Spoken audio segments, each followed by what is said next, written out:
জিনের বাদশা সেজে আওয়ামী লীগ নেতার প্রতারণা।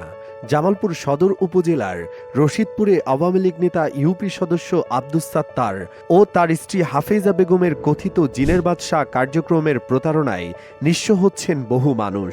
ইতিমধ্যে বহু মানুষের কাছ থেকে তারা লাখ লাখ টাকা হাতিয়ে নিয়েছেন। তাদের ওই কার্যক্রম এখনও চলছে বলে অভিযোগ পাওয়া গেছে।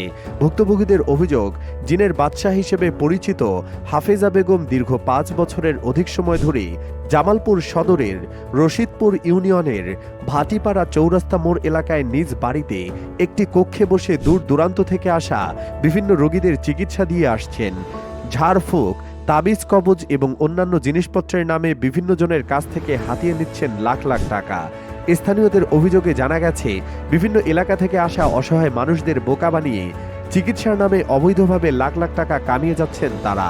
স্থানীয় লোকজন জানান, ৫ আগস্ট আওয়ামী লীগ সরকারের পতনের পর কিছুদিন বন্ধ থাকলেও তারা পুনরায় আবার অবৈধ কার্যক্রম চালিয়ে যাচ্ছেন। তাদের বিরুদ্ধে দ্রুত আইনি ব্যবস্থা গ্রহণের দাবি জানান স্থানীয়রা। দিগন্ত ডেস্ক।